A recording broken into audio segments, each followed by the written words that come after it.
આગેવાનો મળ્યો તો મને જાણવા મળ્યું કઈ કે સાની ડેમ છે, ચરણગંગા ડેમ છે, મંગળી ડેમ છે, 13 વર્ષથી કામ આવે છે, હજુ કામ પૂરું નથી.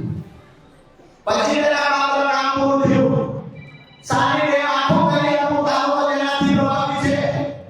આ ડેમમાં આજે અમે જેને દરવાજા કહીએ તમારે અહીંયા શું શબ્દ આપે છે? કાઢ્યો. કાઢ્યા. આ લોકો ડેમના કાઢિયા તૂટી ગયેલા હમા કરી રહ્યા નથી. અમારે સુરેન્દ્રનગર ઝાલાવાડ બાજુ પાટલુમનો જે ડેપો હોય કાઢ્યો કે હું તમને એ કહું છું કે જેને કાઢિયા રિપેર નથી કર્યા એના કાઢિયા કાઢી નાખવાનું કામ તમારે કરવું. વિષય એ છે કે અહીંયા જ્યારે આવ્યા તો ખબર પડી ઘણા બધા લોકો કાલે ઈસુદાનભાઈ મળવા આવ્યા કે ગઈ વખતે 2022 ની ચૂંટણીમાં અમે ક્યાંક ને ક્યાંક ભારતીય જનતા પાર્ટી સાથે જોડાયેલા હતા.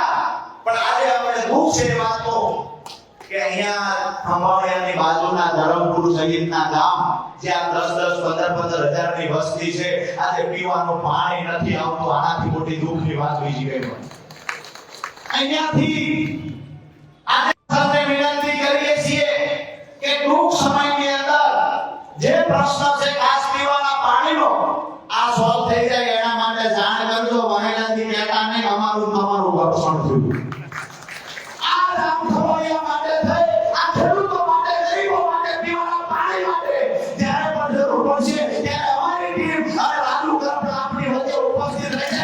એવડી તકલીફ હોય સંપૂર્ણ તૈયારી સાથે આવવાના છીએ.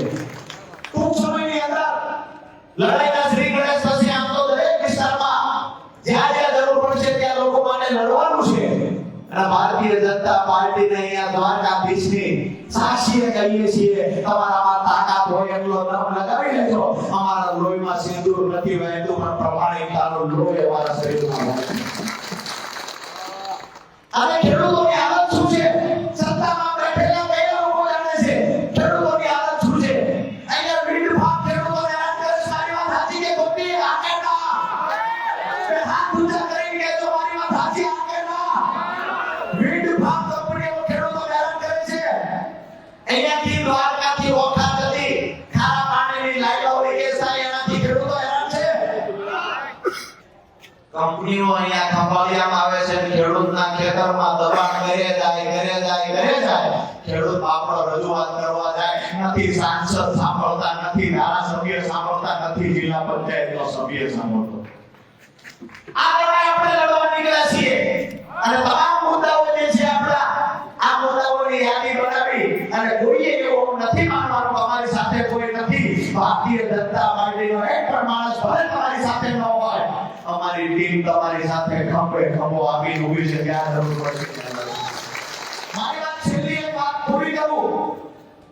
એ ઘણા લોકો મેં જોયું છે જ્યારે ખેડૂતો માટે લડીએ છીએ, બોલીએ છીએ ત્યારે ખેડૂતના ઘરની વાત તમને કરી મારી વાતને પૂરી કરું છું કે જ્યારે આપણો ખેડૂત મેં એક વ્યક્તિ એક સમાજ એવો જોયો છે. ઘણા લોકો કે ખેડૂતો માટે શા માટે બોલો છો, શા માટે લડો છો?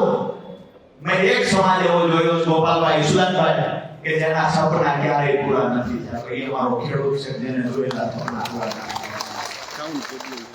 અમારો ખેડૂત જ્યારે પાક તૈયાર થાય છે ને, પાક તૈયાર થાય અને એને માર્કેટમાં વેચવા જાય ત્યારે ખેડૂતનો દીકરો કે પપ્પા શહેરમાં જાવ છો મારા માટે કપડા લેતા આવજો. ખેડૂતના ઘરેથી એમના ઘરવાળી ધર્મપત્ની હોય એ એવું કે મારા માટે બે સાડી લેતા આવજો શહેરમાં જાવ છો. ખેડૂત કે હું તમારા માટે સાડી લેતો આવીશ, દીકરા માટે કપડા લેતો આવીશ. એ ધર્મપત્ની કે તમારા પગરખાં તૂટી ગયા છે ને, નવા પગરખાં લઈ લીધો, શહેરમાં જાવ છો, પાકના જે ભાવ આવશે સારા ભાવ આવશે, પૈસા વધશે, પગરખાં લઈ લેજો. ઉત્સાહ સાથે સારું સપનું જોઈ અને આપણો ખેડૂત માર્કેટિંગ યાર્ડમાં પોતાનો પાક વેચવા જાય તો સાંભળવા જેવી વાત છે. અને સત્તામાં બેઠેલા લોકો, ખેડૂત વિરોધી લોકો જેને ખેડૂતની વેદનાની ખબર નથી એને સંદેશ આપવા માટે આજે આવ્યા છીએ.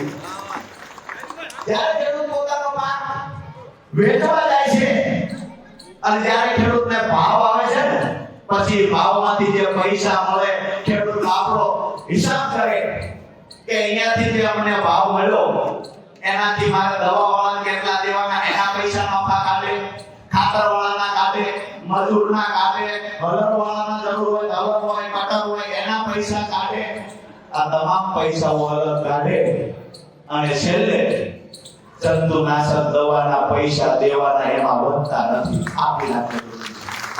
ત્યાંથી ઘરે આપણે જાણેલી જોયેલી ખેડૂતની વેદનાની વાત કરું છું તો કથા નથી, વાત નથી. એ ખેડૂત જ્યારે ઘરે આવે છે એનો દીકરો દોડીને ખેડૂતના બાપ બની કે બાપુ પપ્પા મારા માટે કાંઈ લાવ્યા? ખેડૂત એવું કહે છે બેટા દુકાને હારા કપડા નહોતા, હું દિવાળીએ નવા કપડા આવવાના છે ત્યારે તને કપડા લઈ દઈશ.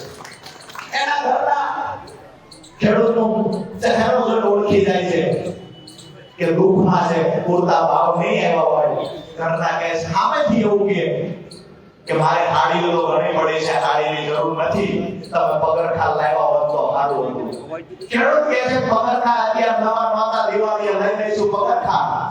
આ અમારા ખેડૂતોના પરિવારના ક્યારેય સપના પૂરા નથી થયા, ક્યારેય પૂરા ભાવ નથી આવ્યા, જરૂર પડી સિંચાઈનું પાણી નથી મળ્યું. આ નુકસાનદાયક સરકાર આવતો નથી ચૂકવતી. 2014 માં 75,000 કરોડ રૂપિયા જે ખેડૂતનું દેવું હતું, આજે 1.5 લાખ કરોડ રૂપિયા ખેડૂતનું દેવું થયું. હું જાહેરમાં કહું છું ખેડૂતના દેવા પાછળ જવાબદાર હોય તો ભારતીય જનતા પાર્ટી જવાબદાર છે.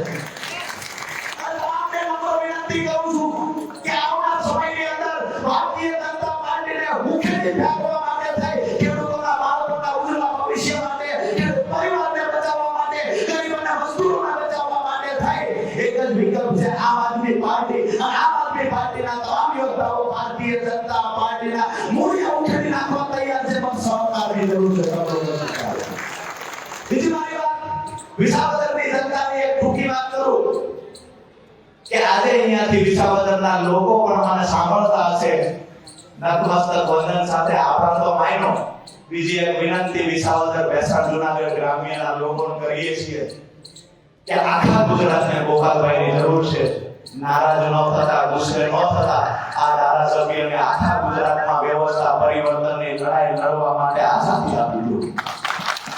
વિસાવદરના લોકો કહીએ છીએ ધારાસભ્યને આખા ગુજરાતમાં જરૂર છે, આખા ગુજરાતના પરિવર્તન માટે થઈ આ ધારાસભ્યને આઝાદી આપો. અમે બધા સાથે મળી, મને વિશ્વાસ છે આજે જેવી રીતે અહીંયા મોટી સંખ્યામાં ખેડૂતો, સરપંચો, કોંગ્રેસ, ભાજપના નેતા આમ આદમી પાર્ટી જોડાયા, એવી રીતે દરેક જિલ્લાની અંદર પ્રમાણિક લોકો જે છે એ રાહ જોઈને બેઠા છે કે ઈશુદાનભાઈ ગોપાલભાઈ આવે એના હાથે ખેસ ત્યારે છે. આ વાત સાથે મારી વાત પૂરી કરું છું. આપ સૌનો હૃદયપૂર્વક ખૂબ ખૂબ આભાર. ભારત માતાનો જય ઘોષ એવી રીતે બોલાવો કે અહીંથી અવાજ દ્વારકા સુધી, ગાંધીનગર સુધી પહોંચવો જોઈએ.